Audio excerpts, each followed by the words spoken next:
It all starts when a kid befriends an old billionaire by reading books to him, and he learns he can speak to his companion from beyond the grave. What kind of life awaits this young man? Hello, and welcome to our channel. Today we'll recap and review a sci-fi movie called Mr. Harrigan's Phone. The movie starts in a church when a young Craig and his father attend a mass in their local town. One of the attendees of the mass is John, an old billionaire living in the same small town. He becomes interested in the boy after he hears him read passages from the Bible. The elderly billionaire pays a visit to the young man's home and requests permission to speak with his son. He hires the kid so that he will read books to him. The young man wonders why the old man wants to hire him, but he accepts it anyway. It might be a good idea to keep himself busy since her mom passed away not long ago. He visits the old man's mansion for the very first time and meets some of his helpers. The session starts and he reads for the old man. Other than reading, he also helps with other work around the mansion, like watering the plants and cleaning.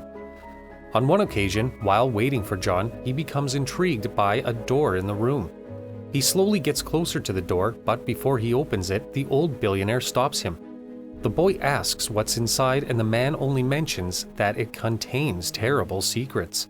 After finishing a book, the old man asks Craig if he understands what the main character of the book is saying, to which the young lad replies he thinks he does. The boy, full of curiosity, asks if the old man reads when he is not around. John responds yes and shares that he finds the topic of finance exciting. He also mentions something about money and relates it to one of the books that the boy read for him. This is the beginning of their relationship.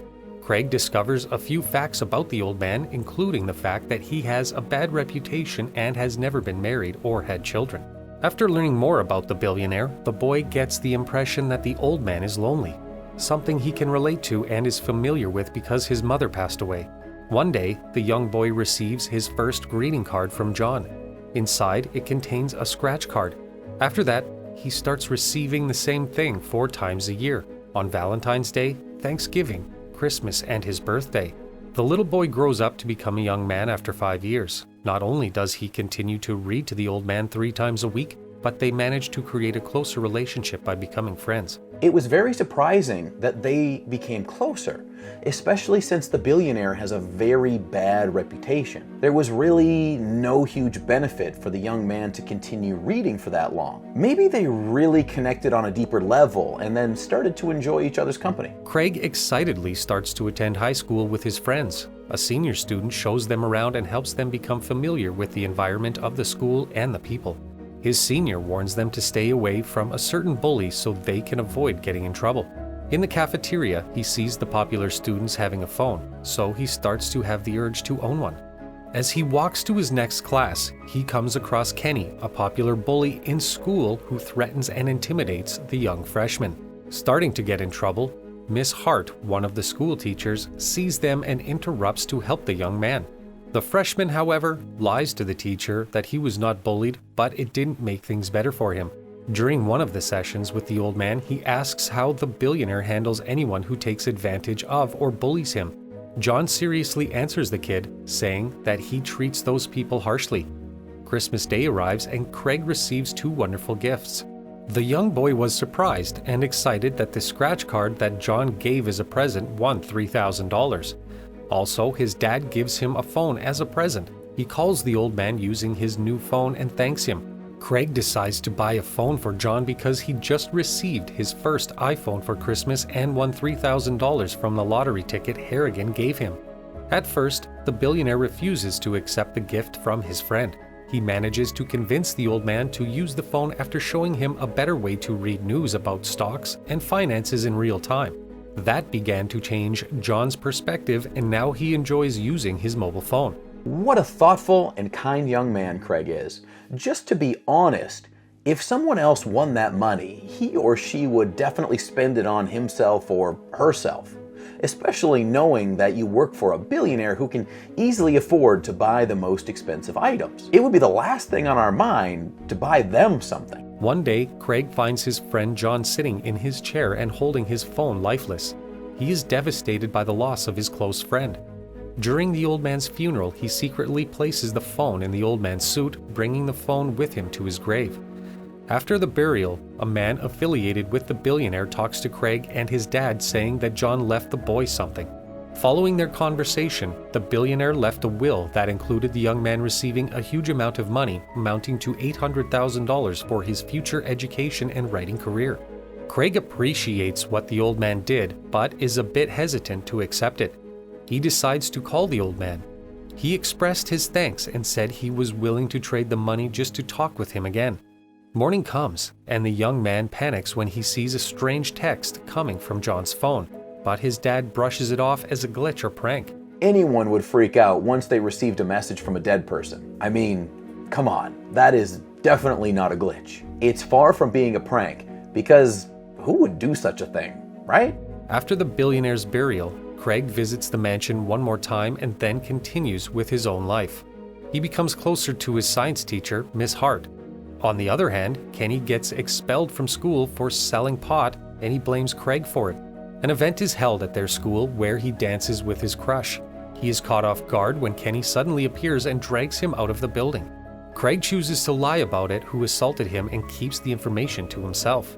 Instead, he makes a phone call to John and talks about how a bully beat him up and how he wishes he was still alive to offer him some guidance. The next day, he is surprised to learn that Kenny has passed away. He becomes bothered by it, believing it is his fault the bully died, and decides to pay a visit to a former billionaire's employee. The former employee stole from the billionaire before, which cost him his job. Craig finds out that this other man died as well, leaving a cryptic message. He calls the billionaire's phone once again and gets frightened after receiving calls from the man's phone. Shaken by the incident, he heads to a store, buys a new phone, and puts the old one in a drawer. He convinces himself that the calls before were just glitches or hacking activity by someone who wanted to prank him. After completing high school, he moved to Boston University to pursue journalism. While he was there, his father called him. He receives the bad news that Miss Hart passed away in a vehicle accident caused by a drunk driver while her fiancé survived and is currently in the hospital.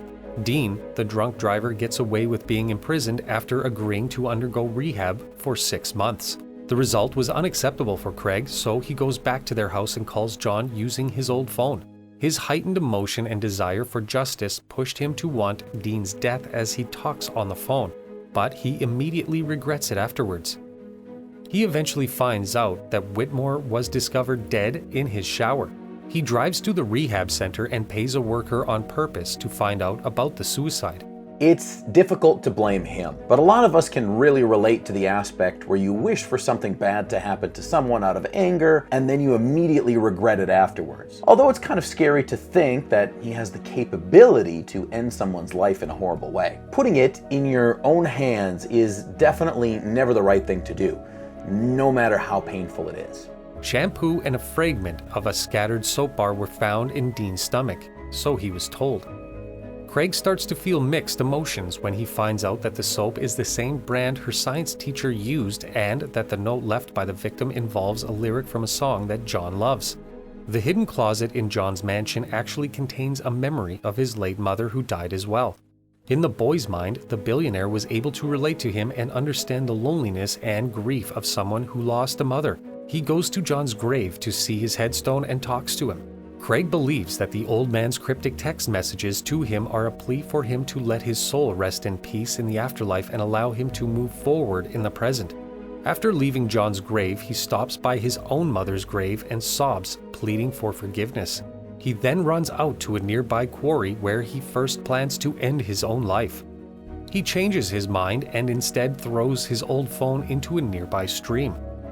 The last scene ends with him muttering to himself as he walks away that he plans to have nothing in his pockets when he dies and is laid to rest. The plot of this movie is definitely different, and it's something you might want to see, especially if you like fiction with a lot of questions, and especially if you're a fan of Stephen King. It's about a young man who develops an unusual relationship with an elderly billionaire, even after his passing. It is quite excellent, and it will leave you with a different perspective and make you start reflecting on how you're living your life right now. Please subscribe to our channel to be notified when we upload. Also, don't forget to suggest movies that you want us to recap in the future in the comments down below.